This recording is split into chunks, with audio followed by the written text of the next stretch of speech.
Mesdames et messieurs, bonjour et soyez les bienvenus pour cette nouvelle édition de votre journal de 15 heures. À la une, dans l'actualité. Eh bien, à la une, dans l'actualité nationale, cérémonie de remise de cash transfert pour le renforcement économique dans le Nord, plus précisément à Tadjoura. Et enfin, dans l'actualité internationale, au Proche-Orient, un 6e avion décolle avec 35 tonnes de secours pour Gaza à l'Arabie Saoudite. C'était le titre. Merci si vous nous rejoignez. Eh bien, ce matin, la pluie s'est abattue avec une intensité déconcertante sur la ville de Djibouti, transformant certaines parties de la cité en véritables piscines improvisées.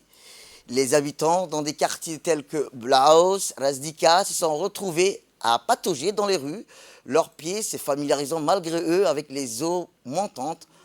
En l'espace de 30 à 45 minutes, ces tombées d'eau ont inondé les artères principales de la ville, créant des scènes dignes d'un déluge tropical. Les secteurs résidentiels de Djibouti ont été les témoins impuissants des débordements, tandis que les voies de circulation sont transformées en rivières urbaines, rendant certaines routes totalement impraticables, comme vous le voyez sur les images. Les habitants confrontés à ces déluges impromptus ont dû faire face à un dilemme aquatiques restant reclus chez eux, faute de moyens de transport adéquats. Les rues submergées ont transformé la vie quotidienne en un véritable défi logistique. Le ciel persiste à être voilé des nuages, comme vous le voyez sur les images, annonçant la poursuite des averses. La capitale Djibouti semble donc condamnée à nager dans l'incertitude météorologique. Nous avons, pour plus de précisions, le directeur général de la météorologie. Bonjour, monsieur le directeur. Bonjour.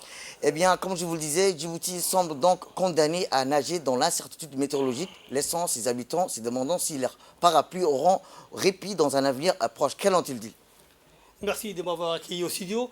Selon les prévisions saisonnières octobre, novembre, décembre, Djibouti gagnera des précipitations au-dessus de la normale. Et les pluies ont commencé la dernière semaine du mois d'octobre et vont continuer jusqu'à décembre, Inch'Allah. Comme nous avons prévu hier notre prévision météorologique quotidienne, on a prévu de la pluie jeudi, vendredi et samedi. Des pluies parfois accompagnées des orages. Et c'est ce qu'on appelle en Somalie Dair ou bien en Afar Dada. C'est la période, novembre, je dis novembre, c'est le mois de Djibouti. Oui. Parce que si vous vous rappelez, lundi 21 novembre 1994, il y avait une inondation à Djibouti très forte, importante, exactement. Très forte. Je me souviens parce que j'étais jeune à cette époque. Puis ça continue, c'est la saison. Et il y a des amas nuageux dans la mer est chaude. Et puis ces nuages proviennent de la mer, ce qu'on appelle des entrées maritimes. Et puis ça donne uniquement, je dis uniquement, sur la façade côtière et le sud-est du pays, des pluies intermittentes, parfois orageuses. Et je dirais aussi orageuses plutôt. Je dirais que ce matin, il y a eu de la pluie. À Djibouti-Ville, 17 mm. Dès que je dis 17 mm, c'est à l'aérodrome, Djibouti aérodrome. Mais en ville, c'était plus haut, quoi. L'eau était plus haute, la pluie était forte aussi. C'est environ 25 mm en ville, mais 17 mm seulement à Djibouti aérodrome. Tadjoura, 2 mm. Sagalou, 13. Et puis, Demerjo, il y avait 13 de pluie. Et Loyada, 10 mm. Et plutôt PK20, 13 de pluie. Et je dis que les pluies vont continuer, Inch'Allah. Et puis, l'Agence nationale vous transmettra des mises à jour quotidiennes. À temps voulu. Et ça c'est ce qu'on appelle les pluies de Dair ou bien en Afar Dada. Et c'est la période octobre, novembre, décembre. Par exemple, demain, ce sera vendredi. La question que tout le monde se posera, c'est est-ce que demain il va pleuvoir? Parce que c'est non simplement un jour de week-end que tout le monde est chez soi. Inch'Allah, je dis Inch'Allah. Et la prévision nous montre que ça sera plus fort qu'aujourd'hui. Et ça veut dire, aujourd'hui c'était des pluies faibles à modérées, mais demain on prévoit de fortes précipitations avec un caractère orageux. Dans la matinée, puis dans la soirée aussi. Ce soir, ça va reprendre. Déjà, le soleil est là, c'est bon, mais de la nuit, on prévoit aussi que vers 4 h du matin ou 5 h du matin, la pluie va reprendre, Inch'Allah. Merci, monsieur le directeur. Merci pour ces précisions. Et nous espérons qu'il va pleuvoir et toujours pleuvoir à Djibouti. Inch'Allah. Autre actualité dans ce 15 heures, c'est sous la présidence de l'honorable Kaltoum Farah Saïd, la commission de la législation et de l'administration générale et des droits humains ont examiné aujourd'hui le projet de loi portant élaboration d'un nouveau statut général visant à moderniser, à réglementer de manière plus complète le cadre de travail des fonctionnaires. La réunion s'est tenue en présence de M. Omar Abdi Saïd, ministre du Travail chargé de la formalisation et de la protection sociale, accompagné des principaux responsables du ministère. Eh bien, suite à un examen minutieux et un dialogue fructueux, la commission de la législation et de l'administration générale et des droits humains ont conclu ces échanges en transmettant à la prochaine séance publique le corpus examiné en incluant au préalable des propositions amenant amendements et plutôt aux prochaines séances. On reste toujours à l'Assemblée nationale où, sous la présidence de l'honorable Charmak Moussa Aré, la commission des finances, de l'économie générale et du plan a eu 2 séances de travail dans cette journée d'aujourd'hui. Le projet de loi numéro 031 de l'année 2023 de la 9e législature portant approbation des comptes financiers de la Société internationale des hydrocarbures de Djibouti pour l'exercice 2022. Eh bien, la commission a eu une première réunion en vue d'examiner le projet de loi portant approbation des comptes financiers 2022 de la Société internationale des hydrocarbures de Djibouti. À l'assise, elle a vu la participation du ministre de l'Énergie, des Ressources naturelles, M. Younes Ali Guedi, accompagné des responsables. Le projet de loi numéro 025 de l'année 2023 est portant approbation de la compte financière de la Société internationale des hydrocarbures. Autre commission, mais cette fois-ci, c'est la commission des finances du compte financier 2022 de l'Agence nationale des personnes handicapées qui ont été abordées sous la conduite de l'honorable Charmak Moussa Aré et des membres de sa commission. Le gouvernement a été représenté par M. Almis Mohamed Abdullahi, secrétaire général du gouvernement, accompagné de ses collaborateurs. À l'issue de l'examen approfondi, les commissaires ont exprimé un avis favorable sur chacun des textes de comptes financiers subventionnés et transmis pour adoption lors de la prochaine séance publique de l'Assemblée nationale.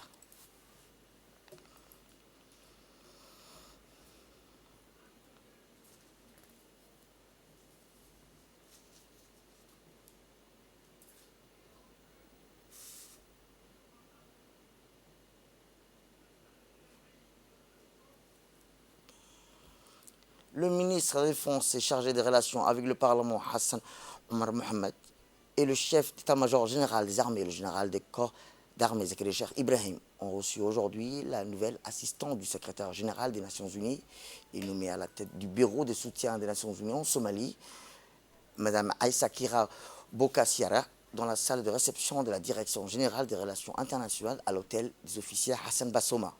L'entrevue a été l'occasion de passer en revue l'état de nos troupes déployées en Somalie dans le cadre de la mission de transition en Somalie. Eh bien, durant cette occasion, le ministre de la Défense, chargé des relations avec le Parlement, a d'emblée souhaité la bienvenue à l'assistance au secrétaire général des Nations Unies et a remercié pour le soutien indéfectible sur le plan logistique qu'ils fournissent au profit des troupes de la TMIS. Au cours de leur discussion, les 2 personnalités ont échangé sur l'amélioration imminente de la sécurité en Somalie, notamment avec l'arrivée au pouvoir du nouveau gouvernement dirigé par le président Hassan Sheikh Mohamed.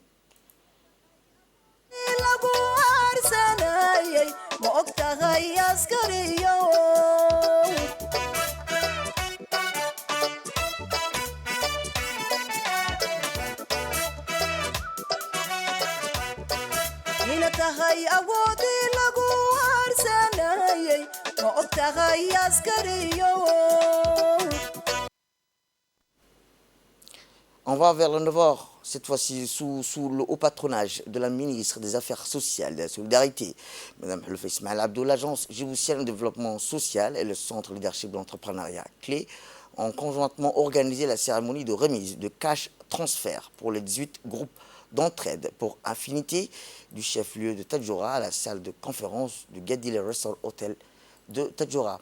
Eh bien, ce projet s'inscrit dans le cadre du projet de renforcement de résilience économique des entreprises vulnérables exécuté par le Centre de leadership et de l'entrepreneuriat. Rappelons que cette cérémonie remarquable a vu la participation de l'honorable député Mme Oumma Mohamed Hamid, des autorités locales, le directeur général de la DDS, L'objectif global du projet est de contribuer aux efforts de réduction de la pauvreté à travers la promotion des activités génératrices de revenus et des micro, petites, moyennes entreprises qui visent à améliorer le système de subsistance des segments les plus vulnérables de la société.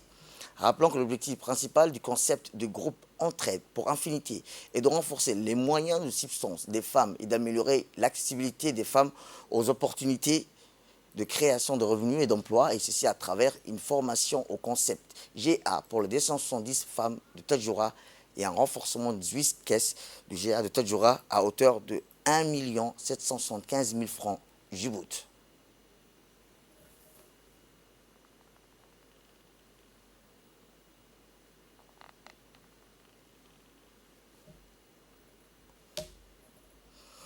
C'est l'appel à la prière, nous reviendrons tout juste après.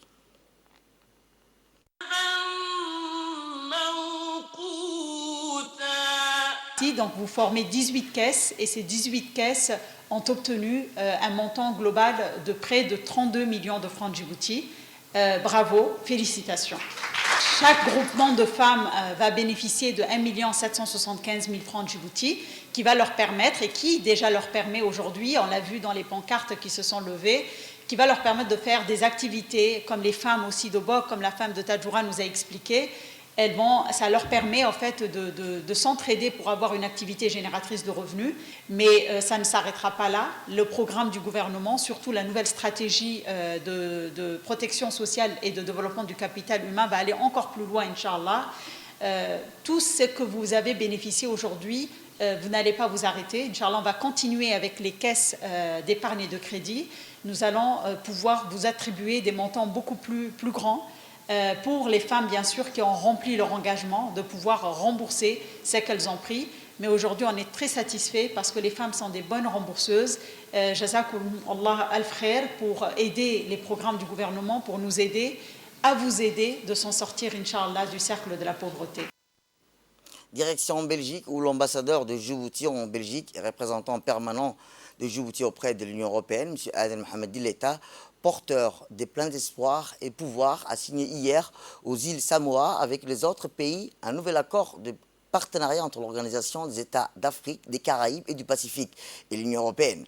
Cet accord post-Cotonou, communément dénommé accord de Samoa, qui entrera en vigueur le 1er janvier 2024, engagera les 79 États membres de la OCAP ainsi que les 27 de l'Union européenne pour une période de 20 ans dans un nouveau cadre de coopération qui s'articule autour de 6 domaines prioritaires et stratégiques définissant les principes, les valeurs autour desquelles les deux espaces entendent travailler. Il s'agit là de la démocratie, des droits de l'homme, de la croissance, du développement économique durable, du changement climatique, du développement humain et social, de la paix, de la sécurité, des migrations et de la mobilité. Notons enfin la participation de M. Mahdi Ismail Dral, directeur adjoint du financement extérieur aux côtés de l'ambassadeur.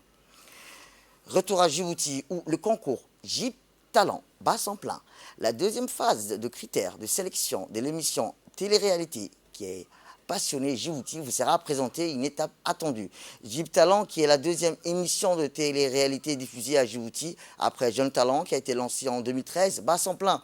L'émission avancée tambour battant, les téléspectateurs suivent avec passion et en direct les tribulations artistico-médiatiques de ces nouvelles prochaines stars de la chanson Afar, Somalie, qui seront après sélectionnées et retenues. Un show télévisé qui sera érigé en sanctuaire pour la jeunesse djiboutienne qui souhaite faire valoir son art, que ce soit par la voix mélodieuse. Eh bien, la radio-télévision de Djibouti, depuis le premier jour de lancement de cette initiative, qui s'inspire et interpelle la jeunesse djiboutienne, n'a donc cessé de bercer le grand public par le rythme mélodieux de ces jeunes venus des quatre coins pour faire preuve de leur talent et potentialité en matière de musique. Les enchaînements et les démarches relatives aux critères de sélection ont été parfaitement respectés durant la première phase de sélection.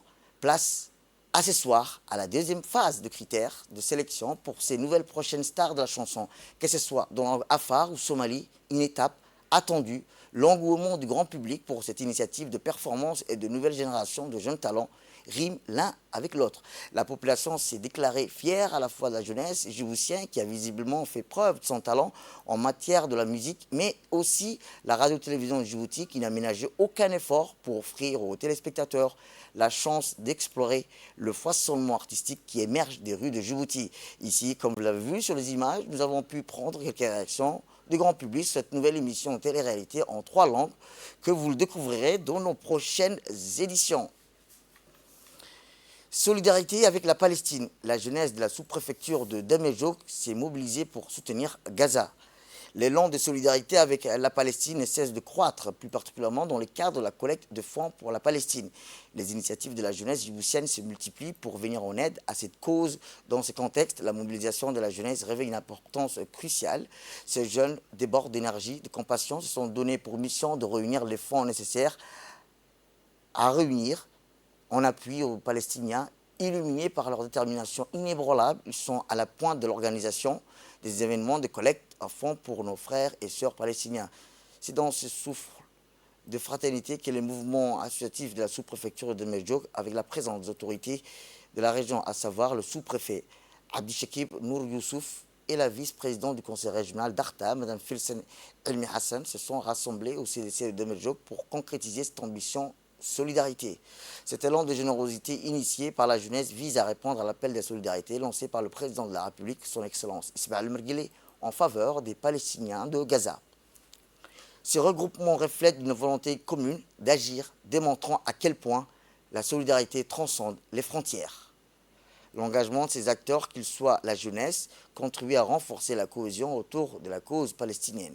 L'initiative nommée Une pièce jaune pour un jeune de Gaza symbolise l'espoir et la contribution tangible de la communauté pour aider les jeunes de Gaza. C'est la réussite totale pour nos frères palestiniens et nous leur faisons le dua ainsi que les dons de ce que nous trouvons dans notre poche et nous leur disons nous sommes tous avec vous haut et fort. Et je remercie encore et encore notre président qui a initié cette initiative et nous lui disons que nous sommes tous avec vous, tout ce que vous décidez. Nous vous suivons, Monsieur le Président. On reste toujours à Damejouk, ou toujours dans la continuité des activités de la 5e édition de la Semaine nationale du handicap. L'ANPH poursuit ses activités de sensibilisation sur l'entrepreneuriat destiné aux jeunes et aux femmes en situation de handicap, en collaboration avec le CLE, la DDS et le cabinet IRICA à Damejouk.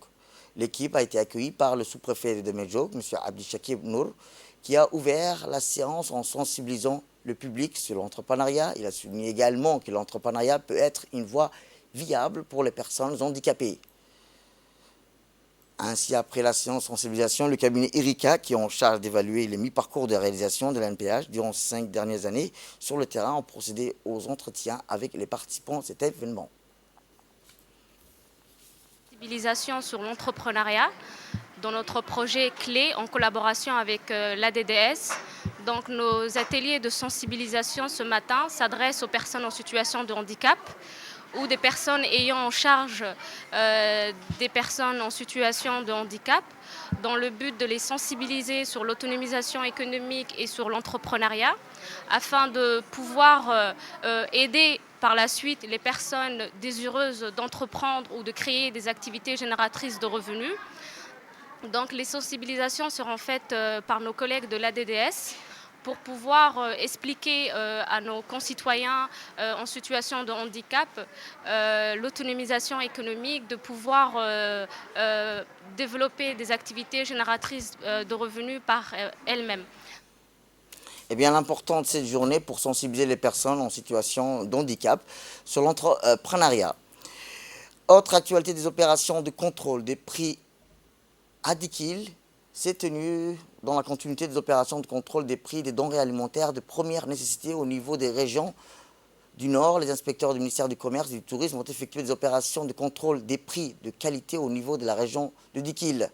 L'objectif principal de ces opérations de grande envergure consiste à s'assurer d'une part du respect des prix fixés par le ministère du Commerce, d'autre part les qualités des produits alimentaires commercialisés. Lors de cette mission, les inspecteurs ont sillonné tous les points de vente et à l'issue de ces inspections, les contrôleurs ont constaté des hausses des prix non justifiées au niveau de certains lieux de commerce. Les agents ont également mis sur la main sur quelques produits alimentaires périmés. Les points de vente en infraction essentiellement composés de demi-grossistes et détaillants ont été cadenassés avec l'appui des forces de l'ordre de la région. Les produits alimentaires ayant fait l'objet de spéculations sont les sucres, la farine, le lait en poudre, l'huile alimentaire et le pétrole, lampe, kérosène. En marge de ces inspections, les responsables du ministère du Commerce ont lancé un appel de mise en garde à tous les opérateurs économiques de la région pour se conformer aux prix homologués par l'État. Et nous avons pu recueillir quelques réactions lors de ces contrôles. Écoutons-les. L'unité des opérations de contrôle des prix des denrées alimentaires de première nécessité au niveau des régions du Sud. Les inspecteurs du ministère du Commerce ont effectué des opérations de contrôle des prix et des stocks. L'objectif de ce contrôle consiste toujours à s'assurer de la disponibilité des stocks des principaux produits de première nécessité, notamment le sucre, la farine et le pâte alimentaire. Lors de cette mission, les inspecteurs ont sillonné tous les points de vente et ont constaté des hausses de prix non justifiées. En marge de cette inspection, les responsables du ministère du Commerce ont lancé un appel et des mises en garde à tous les opérateurs économiques de la région d'Edikil pour conformer aux prix homologués par l'État. Sport, pour clore l'actualité nationale, direction le Caire, où c'est le jour J pour l'équipe nationale de football. C'est dans le cadre de la qualification du Coupe du Monde 2026 que les requins de la mer Rouge affronteront aujourd'hui les Pharaons, l'équipe nationale de l'Égypte. Ces rencontres du trêve international est prévues à 19h, heure locale, aujourd'hui, et se tiendront dans le grand stade de Cairo International Stadium de Caire, en Égypte. Premier match du groupe A de la qualification du Coupe du Monde dans la zone Afrique. Les équipes nationales de Djibouti ont eu une préparation intense pour défier plutôt les Égyptiens. Pour sa part, hier soir, le Portugais Victoria, directeur technique de l'équipe nationale égyptienne, a tenu mercredi une conférence de presse au cours de laquelle il a brièvement parlé de la préparation de son pays pour le match d'aujourd'hui qui le réunit avec l'équipe nationale lors des éliminatoires de la Coupe du Monde. Ce match est prévu au stade de Caire au sein du premier groupe qui comprend également la Burkina Faso, la Guinée-Bissau, l'Éthiopie et la Sierra Leone. Ce match devrait être diffusé en direct via les chaînes beIN Sport ou One Time Sport.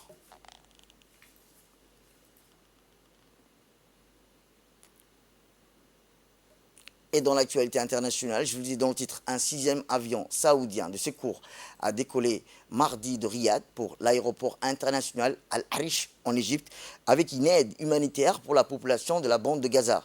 L'avion transportait plus de 35 tonnes de produits alimentaires et de matériel d'abri. Ces aides s'inscrivent dans le cadre de la campagne saoudienne dédiée au peuple palestinien à Gaza, qui a été lancée sous les directives du serviteur de lieu saint mosquée le roi Salman bin Abdelaziz Al Saoud et du prince héritier et le président du conseil des ministres, son Altesse royale, le prince Mohammed bin Salman Al Saoud. Cette campagne souligne le rôle historique du royaume dans le soutien au peuple palestinien. C'est la fin de cette édition. Merci à vous de nous avoir suivis. Restez avec nous sur nos programmes télévisés. Le programme continue sur Télé Djibouti et bon week-end à vous.